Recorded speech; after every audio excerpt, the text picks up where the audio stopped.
Hola, mi nombre es Horacio González Beltrán. El presente trabajo es para la doctora María de Lourdes Serna González. El tema es neuroeducación del módulo de equivalencias. ¿Ustedes han escuchado hablar sobre neuroeducación? ¿Cuáles son su finalidad, su objetivo, hacia quién va dirigido? Y lo principal de todo, ¿qué es la neuroeducación? La neuroeducación es la disciplina que estudia el funcionamiento del cerebro durante el proceso de enseñanza-aprendizaje. Analiza el desarrollo del cerebro humano y su reacción ante los estímulos que posteriormente se van a transformar en conocimientos. El objetivo de la neuroeducación es describir el proceso de la neurociencia en la educación, de cómo aprende el cerebro y a la vez detectar procesos que puedan inferir en el aprendizaje y en la educación en general. Esto lo hace por medio de una investigación del cerebro humano, comparando las diferentes teorías ya existentes, aplicando las distintas formas de aprendizaje cooperativo y tomando en cuenta diferentes aspectos que ya han sido estudiados. En la neuroeducación, el cerebro es el punto de partida para poder entender los pensamientos y sensaciones del ser humano en el proceso de aprendizaje. La colaboración de los estudiantes es fundamental. Se pretende promover una participación activa en los mismos de tal manera que se les permite incorporarse en el proceso de aprendizaje. Desde la neuroeducación se pretende reconocer la diversidad en cualquier persona, conocer sus potencialidades y dificultades y trabajar desde el conocimiento del funcionamiento cerebral. Para superar estas dificultades, apoyándonos en sus potencialidades, diversos expertos han detectado que la emoción y la motivación son claves. Ahora, haremos algunas preguntas para reflexionar un poco sobre la educación en la actualidad. Por ejemplo, ¿es beneficioso el número de horas que los alumnos permanecen sentados en el aula? ¿O tú como papá, te ha tocado que te digan que tu hijo se desconcentra en la clase? ¿O cómo ves a tus hijos? ¿Los ves motivados?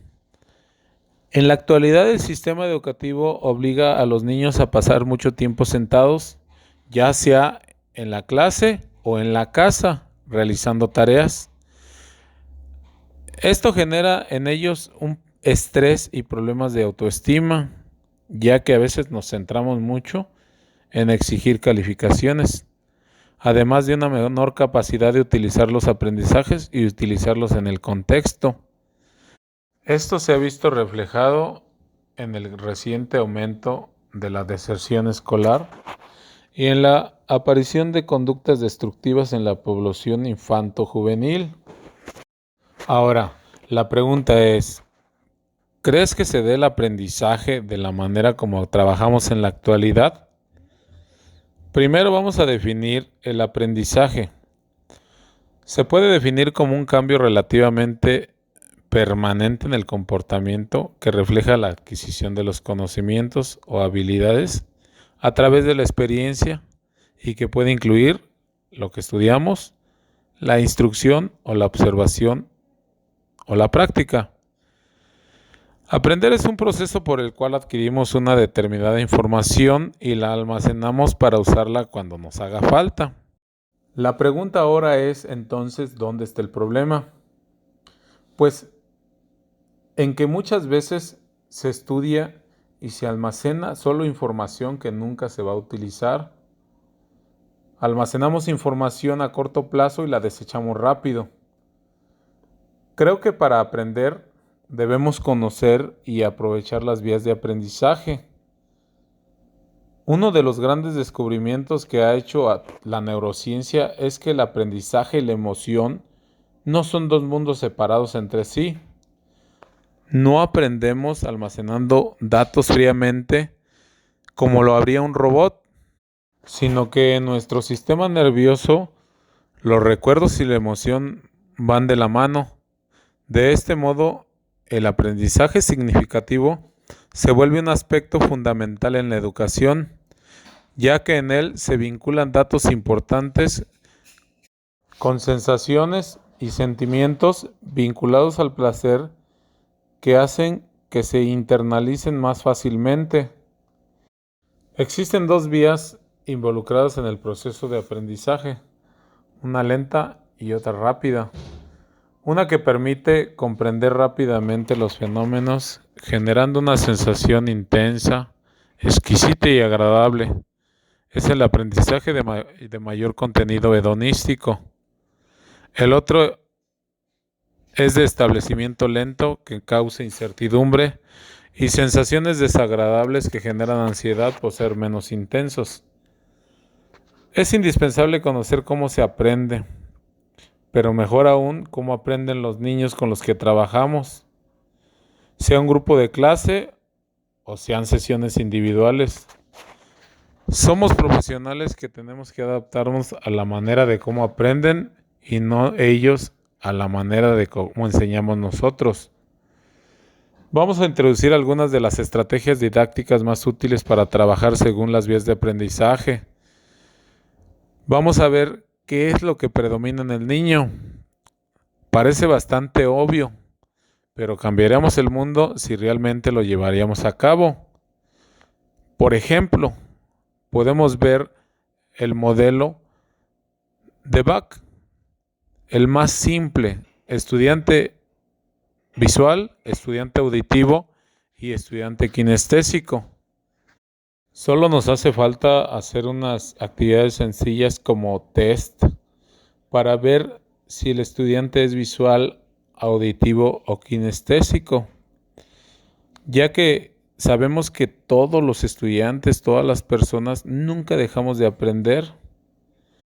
Aprendemos a cualquier edad y esto se refiere a la plasticidad cerebral, y esta es la capacidad del sistema nervioso para cambiar su estructura y su funcionamiento a lo largo de la vida como reacción a la diversidad del entorno.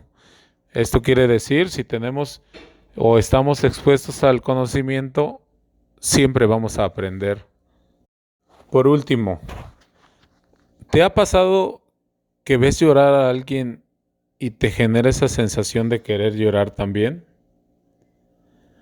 O cuando vas a algún lugar donde hay mucha emoción, como un concierto, un partido de fútbol, te pones eufórico y te genera la sensación de repetir esas acciones. Esto se debe a las neuronas espejo, que son las células nerviosas de nuestro cerebro encargadas de imitar las acciones que inconscientemente llaman nuestra atención. Gracias a ellas podemos interpretar la actitud de los demás, si así nos parece o si nos agrada. Negociamos o conversamos adecuadamente porque cumplen el papel importante para el desarrollo de habilidades sociales. Entonces, ¿cómo funcionan las neuronas espejo? Se activan cuando un individuo realiza una acción o interpreta una acción determinada que tiene emoción para nosotros. ¿Te parece emocionante lo que es la neuroeducación? Como maestro, ¿la aplicarías? Creo que sí debemos considerarlo, ya que hay muchas acciones que hacemos que dejan mucho que desear y que podríamos cambiar. Gracias.